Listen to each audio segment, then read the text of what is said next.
नमस्कार। कभी सोचा है कि मॉलिक्यूल्स की भी अपनी एक सीक्रेट लैंग्वेज होती है? एक ऐसा कोड जो तय करता है कि कोई मॉलिक्यूल कैसा दिखेगा, कैसे बिहेव करेगा और हमारे आसपास की दुनिया को कैसे शेप देगा। आज हम इसी सीक्रेट लैंग्वेज यानी मॉलिक्यूलर सिमेट्री को डिकोड करने वाले हैं। तो चलिए सीधे सवाल पर आते हैं। आखिर एक मॉलिक्यूल का ये हिडन कोड है क्या? क्या वजह है कि पानी का वी शेप मॉलिक्यूल बेंजीन के फ्लैट रिंग जैसे मॉलिक्यूल से इतना अलग बर्ताव करता है? इसका जवाब छिपा है उनके शेप में, उनके एटम्स के अरेंजमेंट में, जो ये तय करता है कि वो दूसरे मॉलिक्यूल से कैसे मिलेंगे जुलेंगे। और जवाब है सिमेट्री। जी हाँ, समरूपता। यह सिर्फ मैथ्स की कोई बारी भरकम चीज नहीं है, बल्कि ये केमिस्ट्री का वो फंडामेंटल प्रिंसिपल है जो मॉलिक्यूल्स के बिहेवियर को कंट्रोल करता है। यही वो कोड है जिसे हम आज क्रैक करने जा रहे हैं। तो चलिए इस सीक्रेट लैंग्वेज के रूल्स को समझना शुरू करते हैं। सिमेट्री असल में बस किसी मॉलिक्यूल के शेप और उसमें एटम्स की जमावट के बारे में है।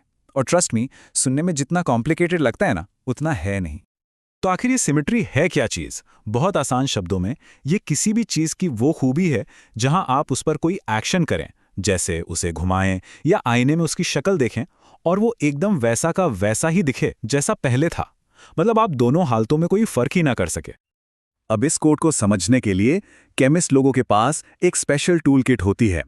इस टूल किट में 5 बेसिक सिमेट्री टूल्स हैं, या कह लीजिए एलिमेंट्स। ये हमें मॉलिक्यूल्स को एनालाइज करने और उनकी छिपी हुई सिमेट्री को बाहर निकालने में मदद करते हैं। और ये रहे हमारे वो 5 मैजिकल टूल्स। आइडेंटिटी, जिसे ई कहते हैं, proper rotation CN, reflection sigma, inversion I, और आखिर में इम्प्रॉपर रोटेशन SN। अगले कुछ मिनटों में हम इन सबको एक एक करके इस्तेमाल करना सीखेंगे। ठीक है, थ्योरी बहुत हुई। अब इन टूल्स को असल में काम पर लगाने का टाइम है। हम देखेंगे कि हर टूल कैसे काम करता है और शुरुआत करेंगे सबसे बेसिक वाले से। हमारा पहला टूल है आइडेंटिटी, जिसे ई से दिखाते हैं। और यह सबसे आसान है। इसका मतलब है कुछ भी मत करो, मॉलिक्यूल जैसा है बस वैसा ही रहने दो। सुनने में थोड़ा अजीब लगेगा, है ना, कि कुछ ना करना भी एक ऑपरेशन है, पर केमिस्ट्री में सिमेट्री को ऑर्गेनाइज करने के लिए यह बेहद जरूरी है। और मजे की बात यह है कि आइडेंटिटी एलिमेंट हर एक मॉलिक्यूल में होता है, चाहे वो कितना भी सिंपल हो या कॉम्प्लिकेटेड। ये हमारे सिमेट्री एनालिसिस का बेसलाइन है, हमारा स्टार्टिंग पॉइंट। अब आते हैं प्रॉपर रोटेशन पर, जिसे CN से दिखाते हैं। इमेजिन कीजिए कि मॉलिक्यूल के बीचों बीच से कह लीजिए एक डंडी गुजर रही है, और आप मॉलिक्यूल को उस डंडी के चारों ओर घुमा रहे हैं। अगर एक खास एंगल पर घुमाने के बाद मॉलिक्यूल फिर से हूबहू वैसा ही दिखने लगे, तो उसमें एक रोटेशन एक्सिस है। चलो पानी का मॉलिक्यूल देखते हैं। अगर आप ऑक्सीजन एटम से गुजरने वाली एक लाइन पर उसे 180 डिग्री घुमा दें, तो दोनों हाइड्रोजन एटम अपनी जगह बदल लेंगे, पर मॉलिक्यूल वो बिल्कुल वैसा ही दिखेगा। इसीलिए इसमें एक C2 एक्सिस है, क्योंकि 360 को 2 से भाग देने पर 180 आता है।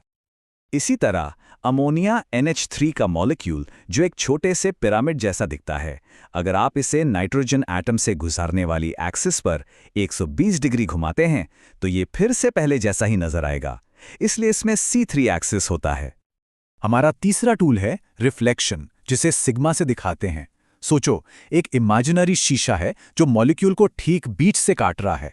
अगर एक आधा हिस्सा दूसरे आधे हिस्से की एकदम परफेक्ट मिरर इमेज है, तो उस मॉलिक्यूल में एक मिरर प्लेन है।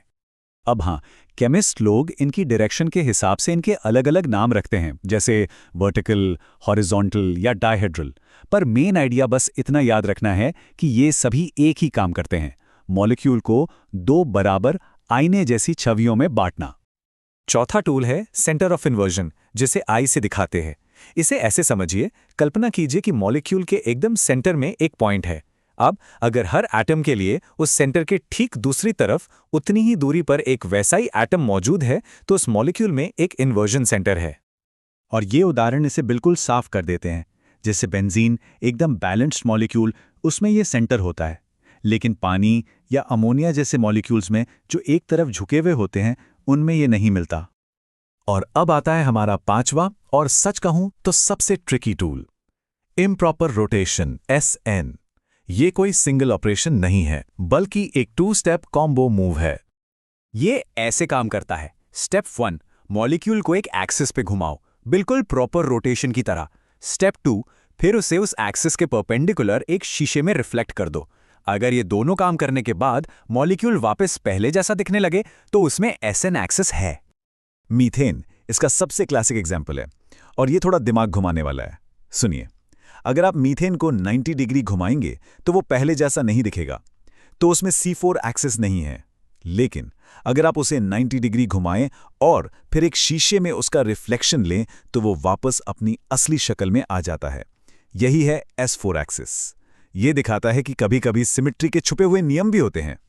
ठीक है, तो हमने ये 5 टूल्स देख लिए, E, CN, sigma, I, SN। पर असल सवाल तो ये है, इसका फायदा क्या है? Why does this all matter? Chemistry में इस कोड को समझने से हमें मिलता क्या है? क्योंकि सिमेट्री सिर्फ क्लासिफिकेशन के लिए नहीं है, ये हमें एक तरह की सुपर पावर देती है, भविष्यवाणी करने की। एक मॉलिक्यूल की सिमेट्री समझकर हम उसके केमिकल बॉन्ड्स, उसकी प्रॉपर्टीज और यहां तक कि उसकी कायरलिटी का भी पता लगा सकते हैं। कायरलिटी का मतलब है कि कोई मॉलिक्यूल अपनी मिरर इमेज से अलग है, ठीक हमारे दाएं और बाएं हाथ की तरह। और ये दवाओं की दुनिया में बहुत ज्यादा जरूरी है, क्योंकि कभी-कभी एक हाथ वाला मॉलिक्यूल जिंदगी बचाता है, जबकि दूसरा हाथ वाला मॉलिक्यूल बेअसर या जहरीला भी हो सकता है। सिमेट्री हमें ये पहचानने में मदद करती है। तो चलो एक बार फटाफट से सब कुछ रिकैप कर लेते हैं। हमारे पास है E यानी कोई बदलाव नहीं, CN यानी रोटेशन, सिग्मा यानी रिफ्लेक्शन, I यानी इन्वर्जन और SN यानी रोटेशन और फिर रिफ्लेक्शन।